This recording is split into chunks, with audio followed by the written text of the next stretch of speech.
Praise the lord.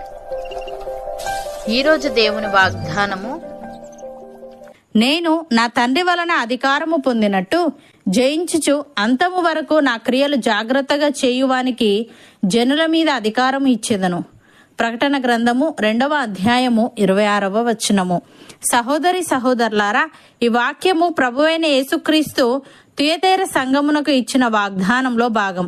ఇది ఒక గొప్ప భరోసా వాక్యము. నమ్మకంగా స్థిరంగా ఉండే వారికి ఇచ్చే గౌరవం, అధికారాన్ని ఇది సూచిస్తుంది. ఈ వాక్య ప్రకారం పాపమును, శోధనలను, ప్రపంచపు మాయను జయించిన వాడు విశ్వాసంలో స్థిరంగా నిలిచి యేసు ఆజ్ఞల్ని పాటిస్తూ విశ్వాస జీవితాన్ని నమ్మకంగా కొనసాగించిన వాడు యేసు తన తండ్రి అయిన దేవునిచే శాశ్వత అధికారము పొందినట్లు అతడు కూడా అధికారాన్ని పొందుతాడు. దేవుడు అతనికి జనుల మీద అధికారాన్ని ఇస్తాడు. ఈ వాక్యంలో నా క్రియలు జాగ్రత్తగా చేయువానికి అని అన్నాడు. అంటే ఇది యేసు చెప్పిన దారి, ఆజ్ఞలను జాగ్రత్తగా పాటించే వారికి అని అర్థం.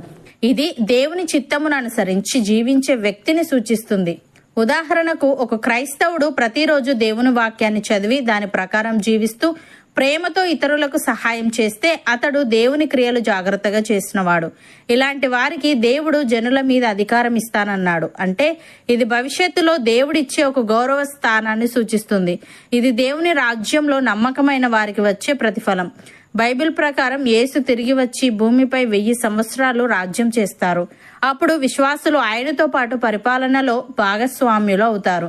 భక్తుడు ఈ విధంగా అంటున్నాడు, మీ ధైర్యమును విడిచిపెట్టకుడి, దానికి ప్రతిఫలముగా గొప్ప బహుమానము కలుగును. మీరు దేవుని చిత్తమును నెరవేర్చిన వారై వాగ్దానము పొందు నిమిత్తము మీకు ఓరిమి అవసరమై ఉన్నది. ఇక కాలము బహు కొంచెముగా ఉన్నది, వచ్చుచున్నవాడు ఆలస్యము చేయకవచ్చును. నా ఎదుట నీతిమంతుడైన వాడు విశ్వాస మూలముగా జీవించును గాని అతడు వెనుక తీసిన ఎడల అతని యందు నా ఆత్మకు సంతోషం ఉండదు. అయితే మనము నశించుటకు వెనుక తీయు వారము కాము గాని ఆత్మను రక్షించుకొనుటకు విశ్వాసము కలిగిన వారమై ఉన్నాము అని. ప్రియులారా, దేవుని మూలముగా పుట్టిన వారందరూ లోకమును జయించుదురు. లోకమును జయించిన విజయము మన విశ్వాసమే. యేసు దేవుని కుమారుడని నమ్మువాడు తప్ప లోకమును జయించువాడు మరి ఎవడు? నీళ్ల ద్వారాను రక్తము ద్వారాను వచ్చినవాడు ఈయనే, అనగా యేసుక్రీస్తే. ఈయన నీళ్లతో మాత్రమే గాక నీళ్లతోనూ రక్తముతోనూ వచ్చెను. ఆత్మ సత్యము గనుక సాక్ష్యమిచ్చువాడు ఆత్మయే.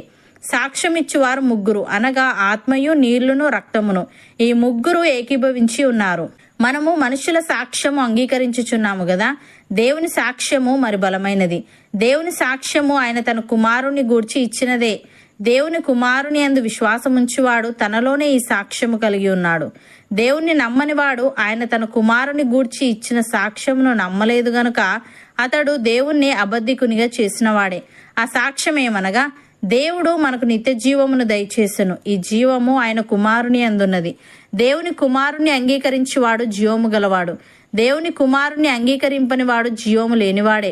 అపోస్తలుడైన యోహాను ఈ విధంగా అంటున్నాడు, చిన్నపిల్లలారా, ఇది కడవరి గడియ.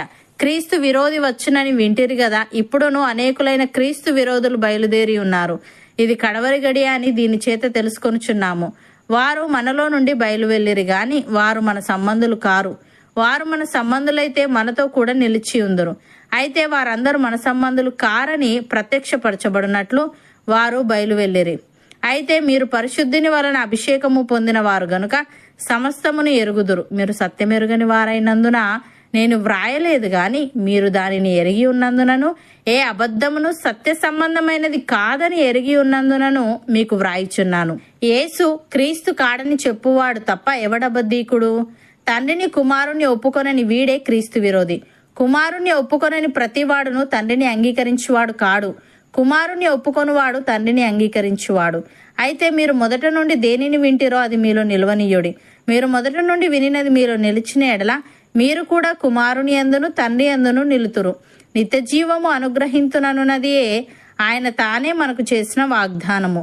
మిమ్మును మోసపరచు వారిని బట్టి ఈ సంగతులు మీకు వ్రాసి ఉన్నాను అని. సహోదరి సహోదరులారా, మన హృదయము మన యందు దోషారోపణ చేయని ఎడల దేవుని ఎదుట ధైర్యము గల వారమగుదుము. మరియు మనం ఆయన ఆజ్ఞలను గైకొనుచు ఆయన దృష్టికి ఇష్టమైనవి చేయుచున్నాము గనుక మనమేమి అడిగినను అది ఆయన వలన మనకు దొరుకును. ఆయన ఆజ్ఞ ఏదనగా ఆయన కుమారుడైన యేసుక్రీస్తు నామమును నమ్ముకొని ఆయన మనకు ఆజ్ఞనిచ్చిన ప్రకారముగా ఒకరినొకడు ప్రేమింపవలెనన్నదియే. కొనువాడు ఆయన యందు నిలిచి ఉండును, ఆయన వాని యందు నిలిచి ఉండును. ఆయన మన యందు నిలిచి ఉన్నాడని ఆయన మనకు అనుగ్రహించిన ఆత్మ మూలముగా తెలుసుకొనుచున్నాము. అవును అన్నవారు నాతో పాటు ప్రార్థనలో ఏకీభవించండి.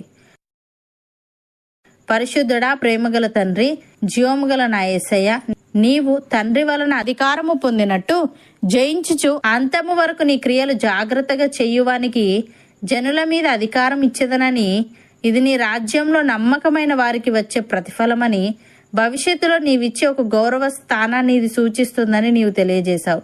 దేవా, మేము మా ధైర్యమును విడిచిపెట్టక దానికి ప్రతిఫలముగా కలుగు గొప్ప బహుమానమునందు దృష్టి నిలిపి నీ ఎదుట విశ్వాసం మూలముగా జీవించే వారముగా ఉండుటకు సహాయము దయచేయమని, మేము నీ చిత్తమును నెరవేర్చిన వారమై వాగ్దానము పొందు నిమిత్తము మాకు ఓరిమి అవసరమై ఉన్నది గనుక, ఇక కాలము బహు కొంచెముగా ఉన్నది గనుక, వచ్చుచున్న నీవు ఆలస్యము చేయక వచ్చుదువు గనుక, మేము నశించుటకు వెనుక తీయు వారము కాక ఆత్మను రక్షించుకొనుటకు విశ్వాసము కలిగిన వారమై ఉండుటకు కృపచూపమని, మేము మొదట నుండి దేనిని వింటిమో అది మాలో నిలిచి ఉండే భాగ్యం మాలో ప్రతి ఒక్కరికి నీవే అనుగ్రహించమని యేసుక్రీస్తు నామమున ప్రార్థిస్తున్నాము తండ్రి. ఆమెన్.